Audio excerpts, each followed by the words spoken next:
Hello! Hi! Welcome to our channel. Story 'సాగర సమీరం'. కథలోకి వెళ్ళిపోదాం. ఇంటికి రాగానే అందరూ కారు దిగి వస్తారు. ఇల్లంతా బయట గేట్ దగ్గర నుండి లోపలంతా పూలతో, లైట్స్‌తో అందంగా అలంకరించి ఉంటుంది. ఆ ప్యాలెస్ లాంటి ఇల్లు చూసి సమీర వాళ్ళ పేరెంట్స్ అంతా ఆశ్చర్యపోతారు.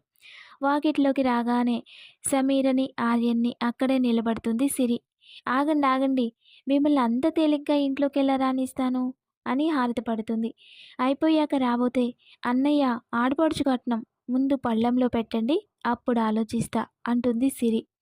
ఏం కావాలో మేడం గారికి అంటాడు హర్ష. నీకెందుకు, మా అన్నయ్య ఏమి ఇస్తాడో చూడు కదా అంటుంది సిరి. ప్రభాకర్ జేబులో నుండి డబ్బులు తీయబోతే అంకుల్ మీరు కాదు అని ఆపుతుంది సిరి. ఆర్యన్ జేబులో నుండి ఒక చిన్న బాక్స్ తీసి పళ్ళెంలో పెడితే ప్లేట్ సంజుకిచ్చి అవి తీసి చూస్తుంది. Diamond studs. వావ్, చాలా బాగున్నాయి అన్నయ్య అంటుంది సిరి. బావా మరి నాకు అంటుంది సంజు.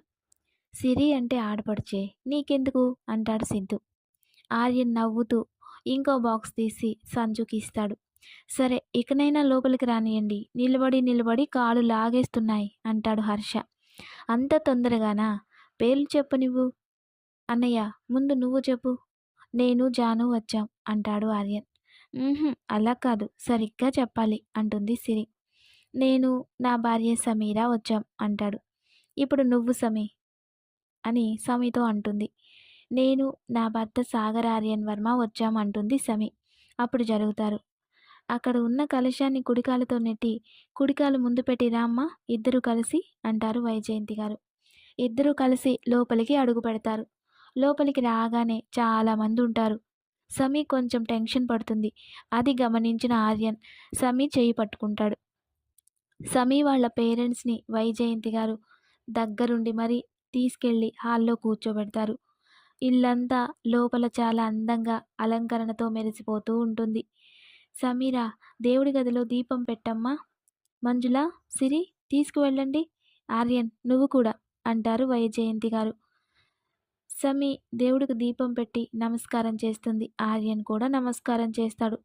అమ్మ, ఏదైనా స్వీట్ చేసి దేవుడి దగ్గర పెట్టాలి రా అని మంజు తీసుకెళ్తుంది. సమీకి ఏం చేయాలో అర్థం కాదు. అది గమనించిన ఆర్యన్ సిరిని పంపిస్తాడు.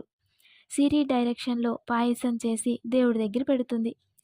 మంజుల, అమ్మాయిని తీసుకెళ్ళి తయారు చేసి తీసుకురా, మొహం చూసే వేడుక్కి ఆలస్యం అవుతుంది. సిరి, సంజు, మంజుల సమీని తీసుకువెళ్తారు. హడావుడిగా సమీకి ఇంకో హెవీ పట్టు చీర కట్టి అంతకుముందు ఉన్న వాటికి తోడు ఇంకొన్ని బరువైన నగలు వేసి మెరుగులు దిద్ది మరింత అందంగా తయారు చేసి మేలి ముసుగులు వేసి తీసుకొచ్చి కూర్చోబెడతారు. మంజుల, కానివ్వండి అన్నారు వైజయంతి గారు. మంజుల, విజయేంద్ర వచ్చి ముసుగు తీసి సమీ మొహం చూసి ఒక పెద్ద చోకర్ సెట్ గిఫ్ట్గా ఇస్తారు. వైజయంతి గారు వచ్చి చూసి బంగారు బొమ్మలా ఉన్నావమ్మా అని తన 7 వారాల నగలు ఒక పళ్ళెంలో పెట్టి సమీకి ఇస్తారు. అమ్మమ్మ గారు ఇవన్నీ మొత్తం నీకే, తీసుకో తల్లి. ఆర్యన్, ఇప్పుడు నువ్వే. ఆర్యన్ వచ్చి చూసి సమీకి మాత్రమే వినబడేటట్టు చాలంగా ముద్దొస్తున్నావు బంగారం అంటాడు. అన్నయ్య, వదిన ఎక్కడికి వెళ్ళదు కానీ ముందు గిఫ్ట్ తీ అంటుంది సిరి. ఆర్యన్ పెద్ద డైమండ్ హారం గిఫ్ట్గా ఇస్తాడు. సిద్ధు, నువ్వు రా అన్నయ్య. సిద్ధు చూసి బ్యాంగిల్స్ గిఫ్ట్ ఇస్తాడు. సిరి, సంజు ఒక్కసారే చూసి ఇయర్ రింగ్స్, బ్రాస్లెట్ గిఫ్ట్ ఇస్తారు. తర్వాత బంధువులందరూ చూసి ఏదో ఒక గిఫ్ట్ ఇచ్చి భోజనానికి వెళ్తారు. సమీ వాళ్ళ నానమ్మ, తాతయ్య కూడా వచ్చి చూస్తారు. సమీ వాళ్ళ నానమ్మ తన నగలన్నీ సమీకి ఇస్తుంది. ఎందుకు నాని ఇవన్నీ అంటుంది సమీ. తీసుకో తల్లి, మాకు నువ్వు తప్ప ఇంకెవరున్నారు అన్నారు ఆవిడ. సమీ వాళ్ళ అమ్మ నాన్న చూసి బంగారానికి మా అదిష్టి తగిలేలా ఉంది అని ఏవో పేపర్స్ చేతిలో పెడతారు. డాడ్, ఇవన్నీ ఎందుకు డాడ్ అంటుంది సమీ. మాట్లాడొద్దని సైగ చేస్తాడు ప్రభాకర్. దిలీప్, నీలిమ వచ్చి చూసి నెక్లెస్ గిఫ్ట్ ఇస్తారు. హర్ష, ఇంక నువ్వే లాస్ట్. హర్ష వచ్చి చూసి సమీ ఇది నువ్వేనా అంటాడు. సమీ సైలెంట్గా నవ్వుతుంది. ఏది హర్ష, నీ గిఫ్ట్ ఏది అంటుంది సిరి. హర్ష సమీ, ఆర్యన్ ఫొటోస్ ఉన్న పెండెంట్ గిఫ్ట్గా ఇస్తాడు. సమీకి అది బాగా నచ్చుతుంది. ఇంక నేను లేవచ్చా అంటుంది సమీ. హా, సిరి, సంజు తీసుకెళ్ళండి. సిరి సమీని తీసుకెళ్తూ ఏది ఎవరి రూమో చెప్తూ ఉంటుంది. ఇదే ఆర్యన్ అన్నయ్య రూమ్ అంటుంది. మరి నా రూమ్ ఏది అంటుంది సమీ. సంజు, సిరి వింతగా చూస్తారు. వెనకే వచ్చిన ఆర్యన్ నీకో సెపరేట్ రూమ్ కావాలంటావా అంటాడు. హా, మరి మీ అందరికీ ఉన్నప్పుడు నాకు అవసరం లేదా ఏంటి అంటుంది సమీ. ఆర్యన్, సంజు, సిరి మీరు వెళ్ళండి అంటారు. సిరి, సంజు అక్కడి నుండి వెళ్ళిపోతారు. ఆర్యన్ రూమ్లోకి తీసుకెళ్ళి కోపంగా, ఒసేయ్ తింగరబుచ్చి, ఏంటి నీ పిచ్చివాగుడు? ఇప్పుడు నేనేమన్నాను? నీకొక రూమ్ నాకొక రూమ్ ఉంటుందానే? బ్రెయిన్ మీ ఇంటి దగ్గర పెట్టొచ్చావా ఏంటి? కాస్త బుర్ర వాడవే, నా పరువు తీయకు అంటాడు ఆర్యన్. అవును కదా, మర్చిపోయాను, మన పెళ్ళయింది కదా అని తల అడ్డదిడ్డంగా ఊపుతుంది. సమీ మాటలకి అర్థం తెలిసిన ఆర్యన్ ఛాన్స్ దొరికితే చాలే, అస్సలు వదలు అంటాడు. మీరొదులుతున్నారా ఏంటి అంటుంది సమీ. ఏది, ఛాన్స్ ఇవ్వకుండానే అని సమీని దగ్గరికి లాక్కొని గట్టిగా హక్ చేసుకుంటాడు. బేబీ, నువ్వెంత అందంగా ఉన్నావో చెప్పడానికి నాకు మాటలు రావట్లేదు. నువ్వు నా భార్యగా ఈ ఇంట్లో అడుగుపెట్టిన ఈ క్షణం నాకు ఈ ప్రపంచాన్ని గెలిచినంత ఆనందంగా ఉంది తెలుసా? ఈ క్షణం ఇలాగే ఆగిపోతే ఎంత బావుంటుందో అంటాడు ఆర్యన్. సాగర్, "ఉమ్, వదులు, ఏమైందే? అర్జెంటుగా ఈ డ్రెస్సు, నగలు తీసేయాలి. హే, ఇలా ఉంటే నువ్వు చాలా గార్జియస్‌గా ఉన్నావు తెలుసా? ఉంచుకో, ఉంచుకో" అంటాడు ఆర్యన్.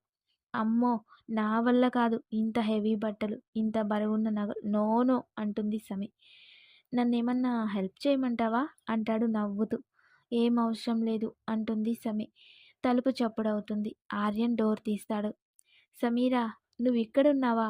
నీ బట్టలు సిరి రూమ్లో ఉన్నాయి, వెళ్ళి డ్రెస్ చేంజ్ చేసుకోమ్మా. అలాగే అమ్మమ్మ అంటుంది సమీ. నువ్వు సిరితో ఆ రూమ్లోనే ఉండు, మీకు కార్యానికి ముహూర్తం పెట్టే వరకు కూడా అక్కడే ఉండాలి అంటుంది. అలాగే అంటుంది సమీ. సమీ వెళ్ళబోతుంటే ఇంతకీ ముహూర్తం పెట్టించాలా లేక పెళ్లితో పాటే అంటుంది అమ్మమ్మ. అలాంటిదేం లేదులే అమ్మమ్మ గారు అంటుంది కంగారుగా సమీ. నాకు నీ మీద అనుమానం లేదమ్మా, నా మనవడి మీదే నమ్మకం లేదు అంటుంది అమ్మమ్మ. నాని, "ఆ, ఏంట్రా నాని?" అమ్మాయి సిగ్గుపడుతుంది. పోనీ నువ్వైనా చెప్పు అంటుందావిడ. సమీ ఆర్యన్ వైపు కోపంగా చూస్తూ ఫాస్ట్‌గా బయటికి వెళ్ళిపోతుంది. ఏంటి నాని, నువ్వు నన్నిలా బుక్ చేశావు? నేనేం చేశానురా గడుగ్గాయ్. ఇప్పటికి పెళ్ళి అలా జరిగిందని ఇంకా చిరుబుర్రులాడుతూనే ఉంది. నువ్విప్పుడన్న మాటలకి కొరకొరా చూస్తుంది తెలుసా అన్నాడు ఆర్యన్. ఇంతకీ నేను అడిగిన దానికి చెప్పలేదు. నాని, నువ్వెంత తొందరగా వీలైతే అంత తొందరగా పెట్టించు అదేదో. అప్పటిదాకా దాన్ని నా రూమ్‌లోనే ఉండని నాని అంటాడు. అలాగేలే, మొహం అలా పెట్టుకోకు. కానీ ముహూర్తం వరకు జాగ్రత్త అంటుందావిడ. నువ్వు ఒప్పుకున్నా ఎలాగో అది ఒప్పుకోదులే, నువ్వేం టెన్షన్ పడకు అంటాడు ఆర్యన్. సమీ బట్టలు మార్చుకొని సింపుల్‌గా ఉండే శారీ కట్టుకొని వస్తుంది. బంధువులందరూ వెళ్ళిపోతారు. ఇంట్లో వాళ్ళంతా భోజనానికి కూర్చుంటారు. ఆర్యన్ పక్కన సమీని కూర్చోబెడతారు. ఇద్దరూ కలిసి ఒకే ప్లేట్ పెడతారు. ఇదేంటి నాకు ప్లేట్ పెట్టలేదు అంటుంది సమీ. ఇద్దరికీ కలిపి ఒకే ప్లేట్, అందులోనే తినాలి అంటుంది సిరి. అలా ఎలా కుదురుతుంది? నో నో అంటుంది సమీ. ఆర్యన్ సీరియస్గా చూసేసరికి కామ్గా కూర్చుంటుంది. అందరికీ వడ్డిస్తారు. సమీ అలాగే కొంచెం ఇబ్బందిగా కూర్చుంటుంది. ఆర్యన్ తనే సమీకి తినిపిస్తాడు. అందరూ చూసి నవ్వుకుంటుంటారు. సమీకి తినిపిస్తూ తను కూడా తినేస్తాడు. భోజనాలు అయ్యాక ప్రభాకర్ గారు బయలుదేరుతాం అంటారు. బావగారు, రేపు ఈవినింగ్ రిసెప్షన్ అరేంజ్ చేశాం, మీరు తప్పకుండా రావాలి అంటారు విజయేంద్ర. అలాగే అని అందరూ సమీకి బాయ్ చెప్పి బయలుదేరుతారు. వాళ్ళు వెళ్ళిపోతుంటే సమీ ఏడుస్తుంది. ఆర్యన్ దగ్గరికి తీసుకుని సముదాయిస్తాడు. ఈవినింగ్ అందరూ ఇంట్లో ఉండడంతో సరదాగా కబుర్లు చెప్పుకుంటారు. ఈవినింగ్ డిన్నర్ కూడా కలిసి చేస్తారు. డిన్నర్ అయ్యాక కొంచెం బాతాకాన్ని పెట్టుకుంటారు. ఆర్యన్ వర్క్ ఉందని తన రూమ్కి వెళ్ళిపోతాడు. సిరి, రావే, బాగా నిద్రొస్తుంది, వెళ్ళి పడుకుందాం అంటుంది సమీ. అక్క, నువ్వు బావగారిని కదా పిలవాలి, ఆడపడుచునెందుకు పిలుస్తున్నారు అంటుంది సంజు. ఆడపడుచు అంటే అద్దమొగుడు, అందుకే దీంతో అడ్జస్ట్ అయిపోతాలే అంటుంది సమీ. హా, నాకు ఓకే, అసలే నాకు సమీ అంటే చాలా ఇష్టం, రా డార్లింగ్ అని సిరి సమీని తీసుకువెళ్తుంది. పైకి వెళ్ళాక ఆర్యన్ రూమ్ దగ్గరికి తీసుకెళ్ళి లోపలికి వెళ్ళమంటుంది. అమ్మమ్మగారు నీ రూమ్లోనే ఉండమన్నారే అంటుంది సమీ. నాని ఏం చెప్పింది, అన్నయ్య రూమ్కి పంపమని చెప్పింది అని తను వెళ్ళిపోతుంది. సమీ డోర్ తీసుకొని లోపలికి వెళ్ళేసరికి ఆర్యన్ ల్యాప్టాప్ ముందేసుకొని వర్క్ చేసుకుంటున్నాడు. సమీకి కొంచెం బిడియంగా అనిపించి అలాగే నిలబడుతుంది. సమీ అలా నిలబడ్డం చూసి ల్యాప్టాప్ క్లోజ్ చేసి సమీ దగ్గరకు వస్తాడు ఆర్యన్. ఏంటి బంగారం నిలబడిపోయావు? ఇక నుండి మన రూమ్ ఇదే దా అని తీసుకెళ్ళి కూర్చోబెడతాడు. ఏంటి ఇంత సైలెంట్గా ఉన్నావు? సమీ కొంచెం టెన్షన్ అవుతుంది. ఏమైందిరా? ఎందుకంత టెన్స్ అవుతున్నావు? రిలాక్స్ అని నోటితో మొహం మీద గాలి ఊదుతాడు. సమీ కంగారుగా నాకు నిద్రొచ్చేస్తుంది అంటుంది.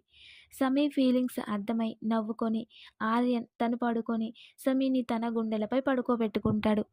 సమీ ఇబ్బంది పడుతుందని కళ్ళు మూసుకొని ఉంటాడు. తను కాసేపటికి నిద్రపోతుంది. ఆర్యన్ కూడా సమీని చూస్తూ నిద్రపోతాడు. సమీ పొద్దున్న నిద్రలేచి చూసేసరికి ఆర్యన్ అక్కడ ఉండడు. లేచి ఫ్రెష్ అయి స్నానం చేసి చీర కట్టుకొని రెడీ అవుతుంటే ఆర్యన్ డోర్ కొడతాడు. తల తుడుచుకుంటూ వెళ్ళి తలుపు తీస్తుంది. గుడ్ మార్నింగ్ జాను బంగారం. Good morning. అవును పొద్దుటే ఎక్కడికి వెళ్ళారు అంటుంది సమీ. జిమ్కి వెళ్ళాను అంటాడు ఆర్యన్. సరే ఫ్రెష్ అయి రండి అని సమీ రెడీ అయి కిందకి వెళుతుంది. అప్పుడే అందరూ డైనింగ్ టేబుల్ దగ్గర టిఫిన్ చేస్తూ ఉంటారు. ఆర్యన్ సాయంత్రం రిసెప్షన్ పెట్టుకొని ఇంట్లో ఉండకుండా ఎక్కడికి రా బయలుదేరావు అంటారు. నాని ఇవాళ ఛాంబర్ ఆఫ్ కామర్స్ ఎలక్షన్స్ కదా వెళ్ళాలి నాని అంటాడు ఆర్యన్. సరే వెళ్ళి త్వరగా వచ్చేయండి మరి రిసెప్షన్ ఏర్పాట్లు అన్నారావిడ. అవన్నీ ఈవెంట్ ఆర్గనైజర్కి ఇచ్చాం నాని అన్నీ అయిపోతాయి అంటాడు ఆర్యన్. సమీర షాపింగ్కి వెళ్దామా అమ్మ? ఈవినింగ్ రిసెప్షన్కి డ్రెస్ తీసుకోవాలి కదా అన్నారు. అత్తయ్య ఫేమస్ డిజైనర్ భావన పెట్టుకొని డ్రెస్ కొంటావా? ఆల్రెడీ డిజైన్ చేసే ఉంటాడులే అంటుంది సంజు. "ఉమ్, నిజమే డ్రెస్ రెడీ. నేను వచ్చేటప్పుడు తీసుకొచ్చేస్తాను అంటాడు ఆర్యన్. ఆర్యన్, సిద్ధు, విజయేంద్ర ఛాంబర్ ఆఫ్ కామర్స్కి వెళ్తారు. విజయేంద్రకి ఆపోజిట్గా అమన్ భాటియా నిలబడతాడు. మూర్తి టెండర్ గెలిచినంత ఈజీ కాదయ్యా పదవి గెలవడం అంటాడు అమన్. ఆర్యన్ నవ్వుతూ చూసి వెళ్ళిపోతాడు. సారేంటి సార్? ఆ ఆర్యన్ నవ్వు నీకంత సీన్ లేదు అన్నట్టు చూశాడు. మూర్తి సారీ సార్. ఎలక్షన్స్ అయిపోయి విజయేంద్రను ప్రెసిడెంట్గా ఎన్నుకుంటారు. అందరూ విష్ చేస్తూ ఉంటారు. అది చూసి అమన్ రగిలిపోతూ ఉంటాడు. ఆర్యన్ వెళ్తూ అమన్ దగ్గరకు వచ్చి ఒక నక్క పులిలా మారాలని కలలు కందట. అలా మారడానికి దాని జిత్తులన్నీ ఉపయోగించి పోరాడిందట. కానీ పులి పంజా ముందు నిలవలేక తోక ముడిచిందట. నువ్వెన్ని వేషాలు వేసినా ఈ సాగర్ ఆర్యన్ని అందుకోలేవు. ఇప్పటికైనా తెలుసుకుంటే నీకే మంచిది అని వచ్చేస్తాడు. అలా ఓటమి భారంతో ఉన్న అమన్ ఆర్యన్ మాటలకి ఇంకా రగిలిపోతాడు. ఆర్యన్ నువ్వు తెగ మిడిసిపడుతున్నావు. ఎప్పటికైనా నిన్ను దెబ్బ కొట్టే తీరుతాను. నేను కొట్టిన దెబ్బకి నువ్విక కోలుకోలేని విధంగా కొడతా. వెయిట్ అనుకుంటాడు అమన్. ఆర్యన్ ఇంటికి వచ్చేటప్పుడు సమీకి డ్రెస్ తీసుకొస్తాడు. అందరూ ఈవినింగ్ రిసెప్షన్కి రెడీ అవుతూ ఉంటారు. సమీ ఫోటోగ్రాఫర్ వచ్చాడు నువ్వు రెడీనా? ఈ డ్రెస్లో కొన్ని స్టిల్స్ తీస్తాడట అన్నారు. హా రెడీ అంటుంది సమీ. సమీ నీకు ఈ డ్రెస్ ఎంత బాగుందో తెలుసా? Looking like Barbie doll. అవును సిరి డ్రెస్ మాత్రం అదిరింది. సమీర చాలా అందంగా ఉంది. సమీరను చూస్తే బావ పరిస్థితి ఏంటో అని నవ్వుతుంది సంజు. చాలు చాలులే పదండి అంటూ సిగ్గుపడుతూ చెప్తుంది సమీ. ఏయ్ ఉండు మెళ్ళో ఈ నక్లీస్ పెట్టుకో అని పెడుతుంది సిరి. సిరి సంజు సమీని తీసుకొస్తుంటే చూస్తున్న అందరూ నోరెళ్ళబెడతారు. పట్టుకుంటే మాసిపోయే రంగు, ఆ రంగుకు కరిచినట్టున్న డ్రెస్ చూస్తేనే అందరూ సమీ అందానికి ఫిదా అయిపోయారు. మంజుల ఆర్యన్ చెప్పకుండా పెళ్లి చేసుకున్నాడు అంటే ఏంటా అనుకున్నా.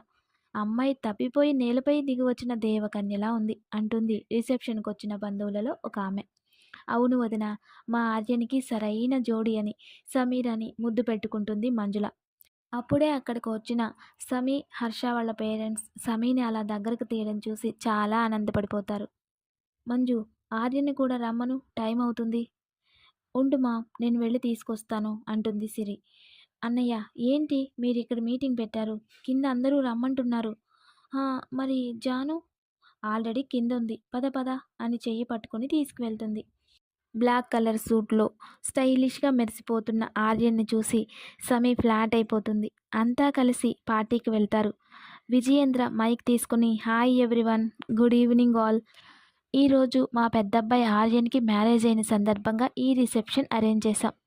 Now I event on the stage Sagar, Aryan Varma and Sameera Varma.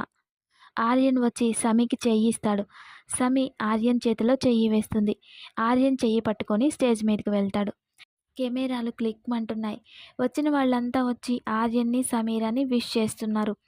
Harsha, సిరి, సంజు, సిద్ధు నలుగురు ఒకచోట కూర్చొని పార్టీ ఎంజాయ్ చేస్తుంటారు. విజయేంద్ర, మంజుల వచ్చిన గెస్ట్లందరినీ పలకరిస్తుంటారు. మంజుల వచ్చి కవిత, నీలిమతో కూర్చొని కబుర్లు చెప్తూ ఉంటుంది. విజయేంద్ర గారు తమ వియ్యంకుడు ప్రభాకర్ని, దిలీప్ని తన ఫ్రెండ్స్కి పరిచయం చేస్తూ కబుర్లు చెప్పుకుంటూ ఎవరు బిజీలో వాళ్ళున్నారు. లైవ్ మ్యూజిక్, ఫుల్ డెకరేషన్, వచ్చిన గెస్ట్ల హడావుడితో రిసెప్షన్ బాగా జరుగుతుంది. సంజు స్టేజ్ మీదకు వచ్చి పార్టీ ఇలా బోరింగ్ ఉంటే ఎలా అంటుంది మైక్ తీసుకుని. అవును అంటారు అంతా కోరస్గా. మరైతే ఏం చేద్దాం? డాన్స్ అంటారు కింద నుండి ఎవరో. ఆర్యన్, సమీర కిందికి దిగి కూర్చుంటారు. ముందు విజయేంద్ర, మంజులని వెళ్ళమంటారు. మా వల్ల కాదు అని ఎంత చెప్పినా వినకుండా స్టేజ్ ఎక్కిస్తారు. వాళ్ళేదో చేశామంటే చేశామనిపించుకొని వచ్చేస్తారు. తర్వాత కవిత, ప్రభాకర్, నీలిమ, దిలీప్ని కూడా పంపిస్తారు. వాళ్ళు కూడా వాళ్ళకి వచ్చినట్టు వాళ్ళు చేస్తారు. ఇప్పుడు పెళ్ళికొడుకు చెల్లెలు సిరి, పెళ్లి కూతురు ఫ్రెండ్ హర్ష మిమ్మల్ని ఎంటర్టైన్ చేస్తారు అనగానే సాంగుకి హర్ష, సిరి డాన్స్తో ఈరగ తీసేస్తారు. సిరి మైక్ తీసుకొని పెళ్ళికొడుకు తమ్ముడు సిద్ధార్థ్ వర్మ, మరదలు సంజన వస్తున్నారు మిమ్మల్ని అలరించడానికి అంటుంది.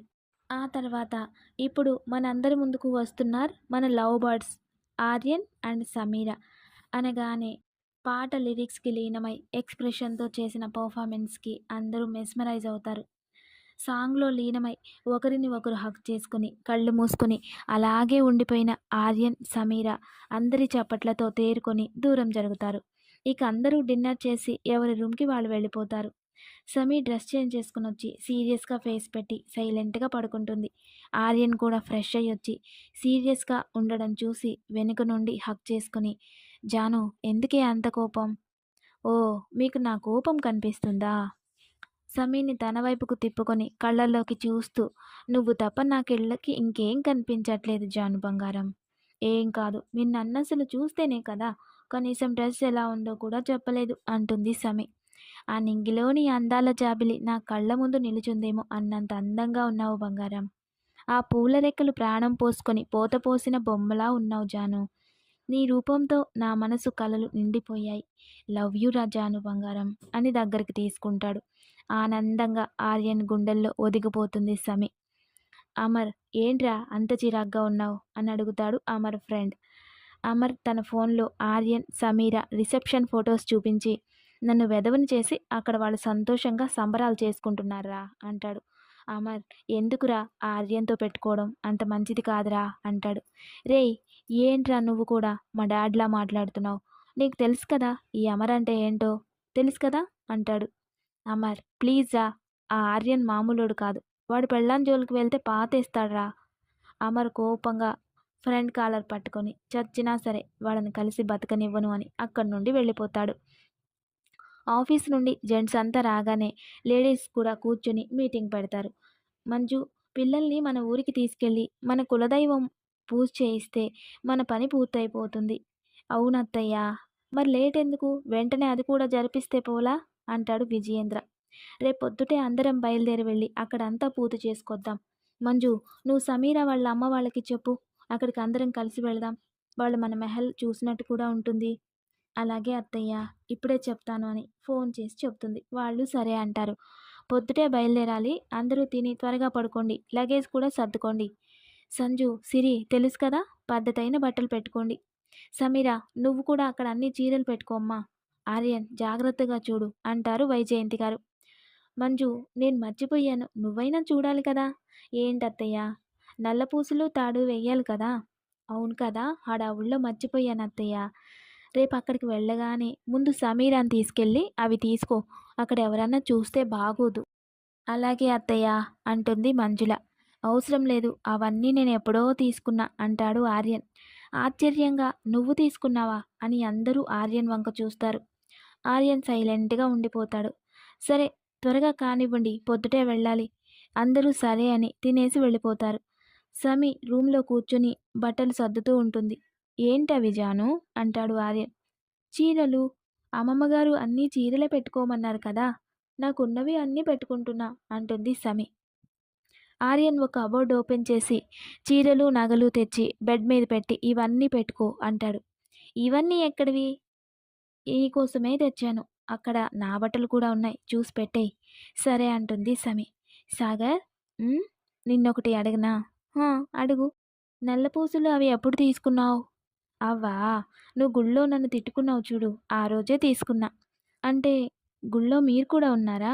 "ఉమ్, నువ్వు చేసినవన్నీ చూశాను. నా జాను మనసేంటో కూడా తెలుసుకున్నా" అంటాడు నవ్వుతూ. "నువ్వెవరో తెలిసినా ఎలా ఫీల్ అవుతావో అని నీ ముందుకు రాలేదు. కానీ ఆ రోజే నాకు అర్థమైంది. నువ్వు నన్ను భర్తగా ఒప్పుకోవడానికి సిద్ధంగా ఉన్నావని. నేనే నిన్ను కలిసి కూల్ చేద్దామనుకునే లోపు ఏదేదో జరిగింది.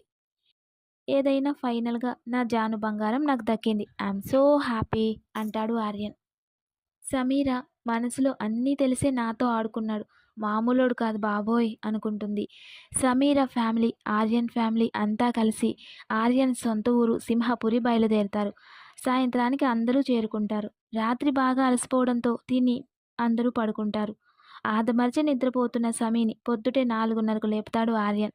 అప్పటికే ఆర్యన్ లేచి రెడీ అయి ఉంటాడు. సాగర్ ఏంటి ఇంత పొద్దుటే లేపావు అంటుంది సమి. ఇప్పటికే లేట్, లే త్వరగా స్నానం చేసి రెడీ అయ్యిరా. ఇంత పొద్దుటే ఏంటి? ముందు చెప్పింది చెయ్యి బంగారం. సమీ త్వరగా రెడీ అయి రాగానే ఆర్యన్ తనని తీసుకుని పూజ గదికి వెళ్తాడు. అప్పటికే అక్కడ అందరూ ఉంటారు. ఆడవాళ్ళందరూ తల మీద కొంగు కప్పుకొని ఉంటారు. సమీర్ కూడా అలాగే చేస్తుంది. వైజయంతి ఏది కొత్త కోడలు వచ్చి పూజ చేసి హారతి ఇవ్వమనమ్మా. అలాగే అక్క. రామ్మా సమీర వచ్చి పూజ చేసి హారతివ్వు అంటారు వైజయంతి గారు. సమీ పూజ చేసి హారతిచ్చి అందరికీ ప్రసాదం పెడుతుంది. ఆర్యన్, సమీర ఇద్దరు నానమ్మ ఆశీర్వాదం తీసుకోండి అంటుంది వైజయంతి. ఆర్యన్, సమీర ఇద్దరూ ఆశీర్వాదం తీసుకుంటారు. మంజుల విజయేంద్ర గారి కాళ్ళకు నమస్కరిస్తుంది. సిరి సైగ చేయడంతో సమీ ఆర్యన్ కాళ్ళకి నమస్కరిస్తుంది. మంజుల నీ కోడలికి చెప్పు ఏం చెయ్యాలి, ఎలా ఉండాలి అంటుంది విశాలాక్షి. అలాగే అత్తయ్య. ఆవిడ అక్కడి నుండి వెళ్ళిపోతుంది. సమీ నువ్వు వెళ్ళి కాసేపు రెస్ట్ తీసుకో. ఈరోజు వంటంతా నువ్వే చెయ్యాలి వెళ్ళు అంటారు. అలాగే అన్నట్టు తల ఊపి తన రూమ్కి వెళ్తుంది. వెనకే ఆర్యన్ కూడా వెళ్తాడు. సాగర్ ఏంటిది అంటుంది ఏడుపు మొహం పెట్టి. ఇక్కడ ఉన్నన్ని రోజులు తప్పదు బంగారం. ఇక్కడ పొద్దుటే సూర్యోదయానికి ముందే పూజ అయిపోవాలి. పూజ అయ్యాక భర్త ఆశీర్వాదం తీసుకోవాలి. ఇంకా ఇంట్లో అందరికీ ఏం కావాలో చూసుకోవాలి. వంట చెయ్యాలి. ఇంటికి బయట నుండి పెద్దవాళ్ళు ఎవరైనా వస్తే వాళ్ళ ముందుకు కొంగు కప్పుకోకుండా రాకూడదు. అలాగే వాళ్ళ దగ్గర ఆశీర్వాదం తీసుకోవాలి. హా, అందరి దగ్గరనా అంటుంది సమి. అవును బేబీ. అంతేనా ఇంకేమన్నా ఉన్నాయా అంటుంది విసురుగా. సాయంత్రం రోజు గోపూజ చెయ్యాలి. సాగర్ అంటుంది. ప్లీజ్ జాను బంగారం ఇక్కడున్నన్ని రోజులు నా కోసం అడ్జస్ట్ చేసుకో ప్లీజ్ రా బంగారం అని బతిమలాడతాడు. అయిష్టంగానే సరేలే తప్పుతుందా. ఇంతకీ ఆ పెద్దావిడెవరు అంటుంది సమి. ఆవిడ మా తాతగారి మొదటి భార్య పెద్ద నాన్నమ్మ. మరి మీ నాన్నమ్మగారు? మా నానమ్మ రెండో భార్య. అదేంటి ఆయన రెండు పెళ్ళిళ్ళు ఎందుకు చేసుకున్నారు? ఆవిడకి పిల్లలు లేరని ఆవిడే పట్టుపట్టి మా నానమ్మనిచ్చి చేసిందట. ఓహో. ఉమ్, విశాలాక్షి గదిలోకి వస్తుంది. సమీ గబగబా కొంగు నెత్తి మీద వేసుకుంటుంది. జయ అమ్మాయి బట్టలు వస్తువులు దక్షిణం గదిలో పెట్టు అన్నారావిడ. అలాగే అమ్మగారు. సమీర లగేజ్ చూయించు. అవి తీసుకుని జయ వెళ్తుంది. నానమ్మ నేను ఈ గదిలో తప్ప ఎక్కడ ఉండనని నీకు తెలుసు కదా అన్నాడు ఆర్యన్. తెలుసు కన్నయ్య. మరెందుకు ఇలా మారుస్తున్నారు? నువ్విక్కడే ఉంటావు కన్నయ్య. అమ్మాయి మాత్రమే అక్కడ. నానమ్మ అంటాడు కంగారుగా. కన్నయ్య కార్యానికి ముహూర్తం పెట్టే వరకు ఇద్దరూ ఒక గదిలో ఉండకూడదు. అది పద్ధతి కాదు. నానమ్మ అది. కన్నయ్య ఇంకేం చెప్పొద్దు. ఈ ఇంట్లో అన్నీ పద్ధతిగా జరగాల్సిందే. ఇప్పటికే చెప్పకుండా పెళ్లి చేసుకున్నావు. చాలు మిగతావన్నీ సరిగ్గా జరగనివ్వు అంటుంది. జయ వస్తుంది. అమ్మాయికి తన గది చూయించు. సమీర వైపు చూసి వెళ్ళమ్మా అంటుంది. ఆర్యన్ మాట్లాడలేక ఉసూరుమంటూ వెళ్తున్న సమీర వంకే చూస్తూ ఉంటాడు. ఈ సీన్‌తో ఈ పార్ట్ కంప్లీట్ అయిపోతుంది. Please like, share, subscribe. Love you all. Thank you.